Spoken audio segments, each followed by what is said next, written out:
All right, Mr. Brown. First of all, I want to thank you for agreeing to this counseling session. I am a counseling student over at Clark Atlanta University. I am not certified yet, but I am grateful that you are willing to have this conversation with me. So, what I want to start off by doing first is because I'm not licensed to have a counseling session.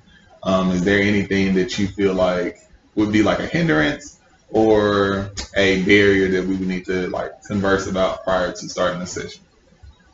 No. Okay.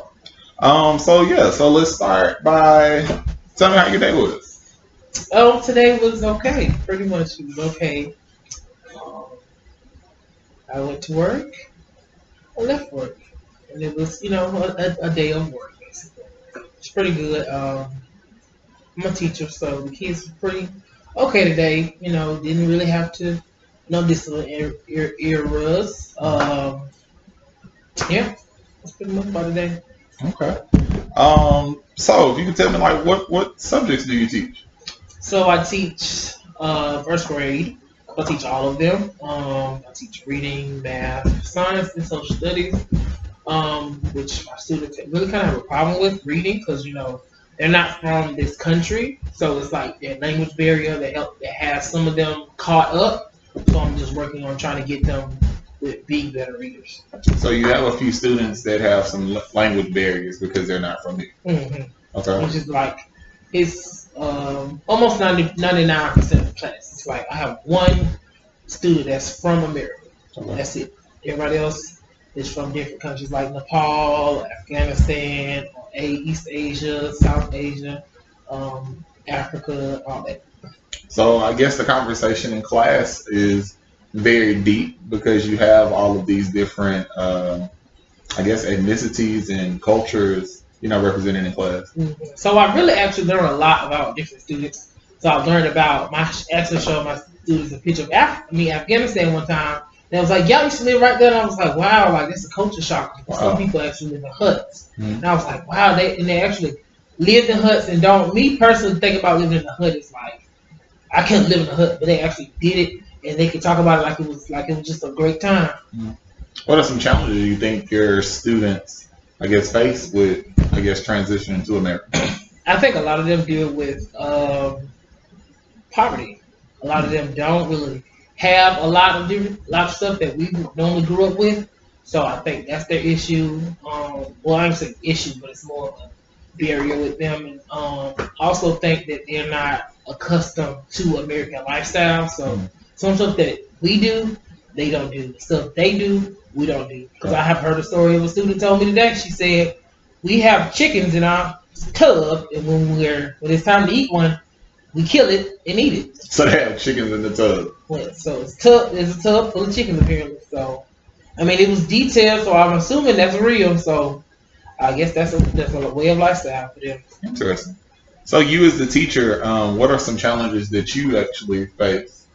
I think the biggest issue. This is my second year. I think my biggest issue is time management and just having that time to get stuff done. Like they want, they give you this and that, and want you to do this, and want you to do this new strategy, and have kids do this. But you never really have time to do all of that and teach all four subjects. So I think that's my biggest issue. I think my professional knowledge is there. It's just trying to get all of that knowledge into the kids in one day, and doing everything else they're supposed to be doing too. So on one hand, you're kind of like well prepared with your professional knowledge, but then you also have the, I guess, responsibility of still trying to teach all of these subjects. And it's really time consuming because they want us to do IEP plan, they want us to do RTI plan, they want us to go to faculty, they want us to study groups, they want us to do this, they want us to do that. And it's like you can't get everything done and teach too. Like today, they wanted us to have a lesson plan for career day, but we already made lesson plans for the week for our regular subjects. So I'm confused on I mean, it's just a lot to do as a teacher. It's time consuming. Then they want you to do it at home, but they want you to have self care, which is that's confusing to me. So self care plus IEPs plus working on lesson plans, plus staying after school with students, plus doing all these additional assignments. That's very difficult. Yep. So I mean, I'm trying. It's most stuff get done, but some stuff will just be in the back burner. Like it'll get done one day. So tell me one of the strategies that you use to kind of, I guess, cope with most of the day to day tasks, and also just I guess enjoying your life as well. Well, for the most part, because I'm also in school, so I do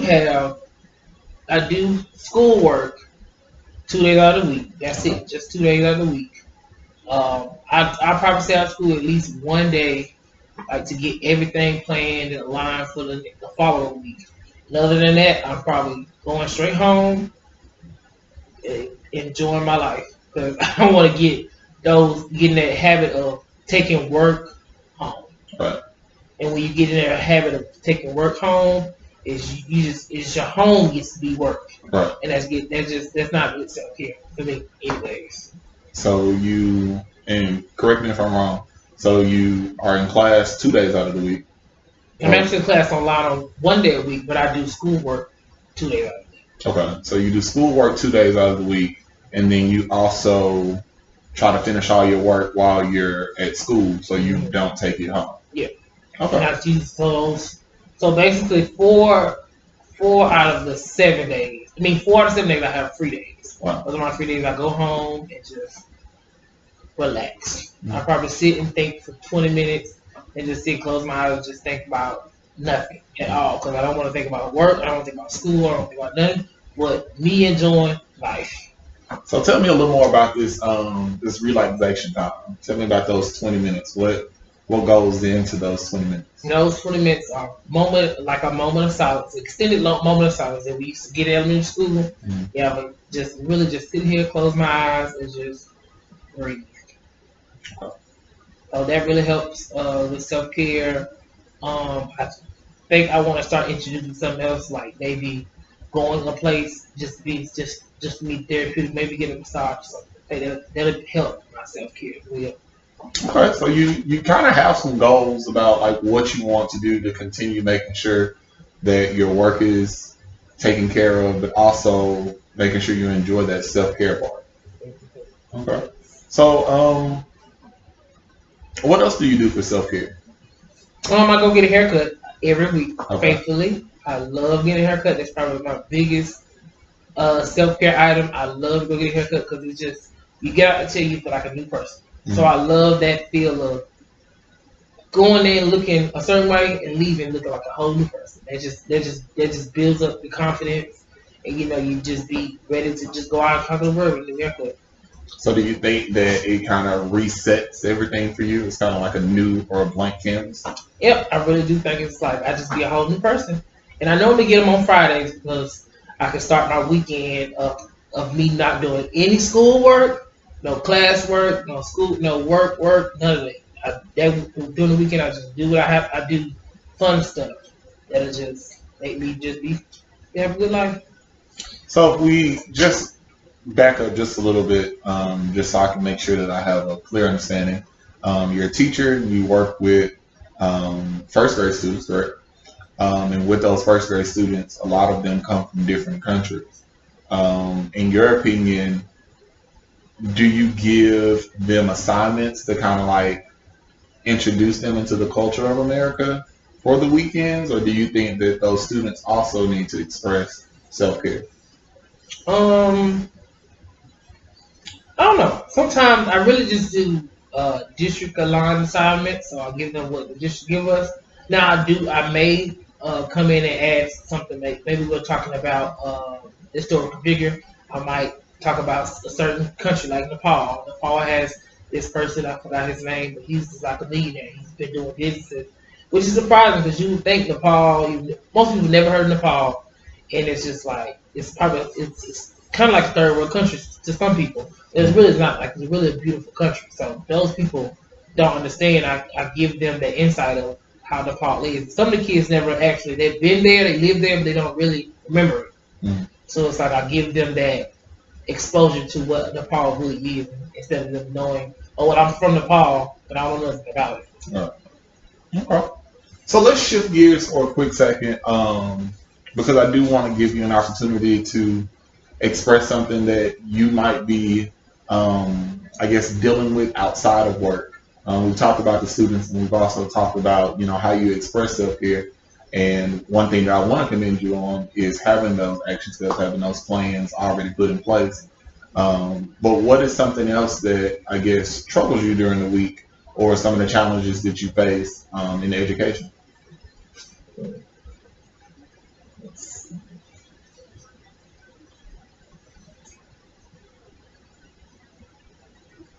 I think I have an issue with shopping. Okay. I actually have a obsession with Ross, the store Ross. I go to Ross almost every week, at least 3 times, Hmm. 3 to 4 times. So 3 of those 4 days that I'm not doing schoolwork or staying late, I'm probably at Ross. And I go in there and just buy stuff I don't need. That and Target. I go in Mhm. there and just buy stuff I don't need, but I need it. I make an excuse for me to buy it. And then I want to be like, wow, I just spent this such amount of money on stuff I didn't need, Mhm. but I need it. So I feel like it's making me happy, but it's a problem because I spent so much money on stuff that's not really necessary. Okay. So I think that's one of my biggest issues. I also do it at like online. I get on Amazon, just buying stuff. I bought my dog a dog bed. I bought him 3 dog beds. Which what dog needs 3 dog beds? But I bought him 3 dog beds. So I think I have a shopping problem. I also bought cookie dough. But I bought cookie dough. I bought cinnamon buns, and I bought something else that I Mhm. didn't need. But I bought just to buy it because I said, well, I'm gonna get the money back, so might as well. So 3 out of the 4 days that you're not in school or not working, you're shopping. Yeah. Okay. So tell me something else. Like, I guess when did you realize that shopping was, I guess, consuming a lot of your time? Um, Probably about 3 months ago. I noticed every time I came home, I had a bag in my hand. So a bag of something. Or I probably went and bought air freshener. Or I went and bought soap. That I probably have a stockpile of soap. So I bought soap. Or I went and bought tissue. I got plenty of tissue already. So I think it's just a habit of coming home every day and having a bag. I got to carry. I bought a pot set. I already have a pot set, but I bought another one. So I think that's about 3 months ago. I realized those bags started to pile up. Mhm. Then I had a stockpile of bags from different stores, and then receipts everywhere. So I think that's when I realized it was a problem. When you were younger, did you like shopping? No, no, wait, no, but only because I didn't really have money like that. I used to actually sell newspapers, which was like 40 cents a paper, and I made like, let's see, I probably sold 100, so that's like $40 Mhm. every Sunday, and that's nothing compared to what I make now. But it's still like $40. I could spend $40 on something that I didn't need to. But I probably did the same thing when I was younger. Go buy some chips, or I go buy ice cream, or or buy a new phone. And I feel like as an adult, it's like when I got 18, I started splurging on electronics Mhm. too. Like every time a new iPhone came out, I was the first one to get it, or a new tablet I got when it got there. So, and I'm gonna have a fully operational Apple House soon. Okay. So I think I have a. I've been slowing down with the electronics but I've been buying stuff because I'm on my own. I'm adult. I buy adult things like Okay. air freshener and pots and soap and underwear and clothes, stuff like that.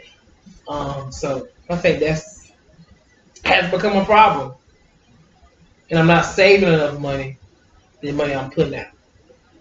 I noticed that when you were talking about that transition between um, your childhood and selling newspapers, and then when you talked about your comparison to your adult life, that you did a deep sigh. Can you tell me a little bit about like what was that exhale about? I don't even know. I think it was more of I came from nothing, Okay. and now I got a little something. So it's like that. It's more of I'm proud of myself because I went from not having much to having enough for me to do something and give something. So I think that's more the sigh. It's not even it's a sigh of relief. Like I made it out compared to something. Oh, so when you say relief, what do you think, or if you can compare those two people, what do you think the relief part of it was? I think most people I grew up with, let's see, I'm trying to word this not be negative, but a lot of those people don't have any goals or passions in life. And I ain't gonna say all of them, but most of them are not trying to be better. And I've always wanted to be better because I never wanted to not have what I wanted, what I wanted. Because I grew up not having stuff that I wanted and I couldn't get. But now that I can afford stuff, I can do stuff, I go do it. So you basically wanted to work so that you could do for yourself. Mm-hmm.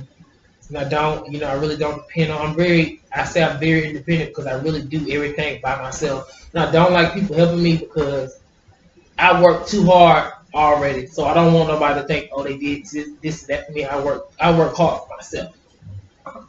So with this, I guess, and we don't want to use negative words. So with this shopping enjoyment, if that's okay to say, with this shopping enjoyment, what are some ways that you think that you could, I guess, either limit or you could kind of shift it so that it is, as you said, that you want to save more. So how could you shift that spending? Well, what I said I was going to do, I was going to limit it to like once a week. Okay. Not once a week, not once a week. I mean once a month. And for like let's say I save my money for a whole month, and then that's when I go out and do what I want to, like completely do buy anything that I want to because I took the time to save that money for what I want to do. Even though I do that now, but I don't do it. I don't save it. I'll go and just do it and not care. So I think I can actually save it and then put it aside and then do it at one time that month rather than doing it every day for the whole month.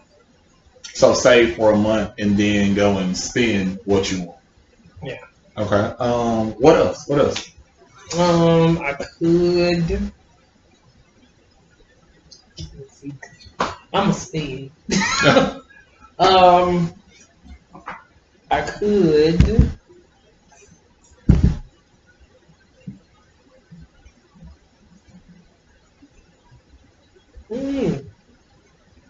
I was thinking I could wait till I can get a bonus and then do that, but we don't get bonuses like that, so can't count on that as a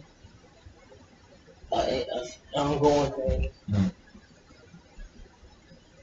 Maybe spend less on spend less. I mean spend less on stuff I don't need. Like instead of me buying 30 air fresheners or 30 plug-ins, I can just buy a set and call it a day because they don't really run out like that. Or maybe I can limit spending on certain days rather than just do it. Maybe do like Sundays instead of doing it 3-4 times a week. 2. That could work.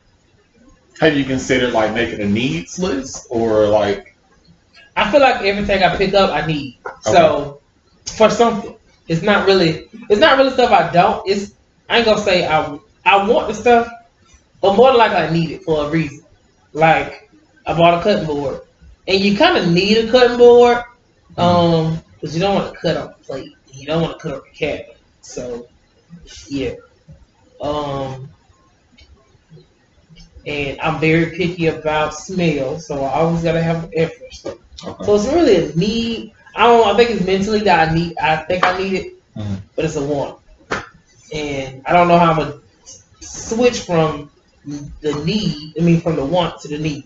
So how would you define the difference between a want and a need? A want is mandatory, and I think all my wants. I mean, a need is a mandatory, and a want is something just want. But I feel like everything I want is something I need in the long run. Like you need soap. I mean, you need soap. Oh, you know what? Now I want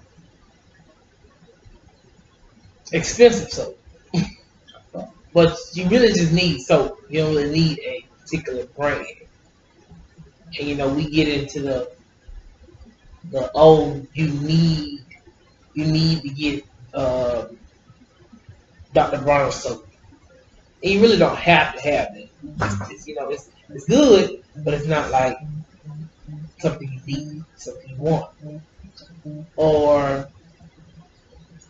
I think I spent excessive money on water, um, and I buy the water that's not well known rather than just get regular water. What type of water do you Sonic, and I buy $5 case, which is only 24, which is ridiculous. When they have a great value for $3, you get 40, or I can get something else like Purina. What is Purina? Purina's dog food. Oh my gosh, I have a dog. Oh god. Aquafina. That's what it's called. Aquafina, yes. Aquafina. And, okay. Yeah. That don't go together. Anywho, yeah. So what are some, I guess, goals that for our next session that we can kind of talk about that we want to see happening with your spending and your enjoyment time at Ross and Target? I think what I'm going to do is make a budget Okay. and tell myself, oh, you only can spend this much money, and work on that, and then try to keep a track of what I bought and what is and put down as the need or a want. That makes more sense. And I can realize and differentiate between what's a need and what's a want. Mm. And so just to kind of recap, you told me that you like to spend money on wants and needs. And sometimes your wants are your needs for, I guess, a longer period of time. If that's right. Say that again. So your wants sometimes can be your needs, just not in the present moment. Yeah. Okay. And so from that, you want to make sure that you just stated that you wanted to make a budget and kind of differentiate between like the wants and the needs of your purchases. Mm-hmm. Okay. So I think those are awesome plans. I think those are great ideas. Is there anything else that you want to do with that budget? Like, what do you see that budget being used for, especially going into the 2020 year? I think I would like someone to start budgeting my life, because me just buying stuff at Ross and Target is just the minimum. Like, I will go out, have a drink on the town, and I won't just buy one, or I won't just buy two. I'm going to buy the most expensive one, because I'm like, well, I got it, might as well. I'm a splurger, so I think I need to work on spending the right amount and not excess. Okay. So not just only the wants and needs, but also just monitoring or budgeting the whole entire life of Mr. Bart. Mm-hmm. Okay. That's what we're working on. Trying to build for the future. Because I want a house very soon, and it's gonna be bought, and I want a big house. So I got a budget for it. So the future sounds like you want to buy a house. Yep, in 2 years actually. Okay. So something gonna have to give with this splurging. So I'm gonna have to work on that immediately, and that's why I'm here. Counselor. Okay. So for our next session, is there anything that you want to kind of talk about in depth, or are there some lingering questions that you still might have, or situations that you might want to, I guess, talk about in our next session? Possibly the pursuit of happiness. Like what makes me happy? And is it just spending, or is it me being able to flaunt what I have, or is it more just me just doing what I do when people do shop? Mm. So I want to find out what's the real inner reason of why I splurge, or what's the purpose, or what am I getting out of it? Okay. Well, Mr. Brown, I do want to actually thank you for engaging in this counseling session. If there was anything that I could kind of take away was that you manager. I'm sorry, your time away from school and work is spent in self care. There we go. That's the word I was looking for. Your self care plans are very effective for you. But what we did learn today was that those self cares can also have a different outlook on your budget. So yes, while you're enjoying that time at home, there are some times when you spend because you are at home, right? And you stated that for our next session, you wanted to kind of work on, I guess, taking a deeper dive into finding out what actually makes you happy. Is it the spending, or if it's just you enjoying your lifestyle now that differed from your childhood? Does that sound pretty right? Yeah, so right on target. Okay. Well, Mr. Brown, I do want to thank you for allowing me to enter your space and enter this counseling session. What we'll do next time is we'll make sure that we start off with a simple recap of what we talked about today, and then we'll kind of go into the pursuit of happiness, as you said. All right. I All like right. that. All right. Well, thank you so much, and we'll see you next week. All right. All right.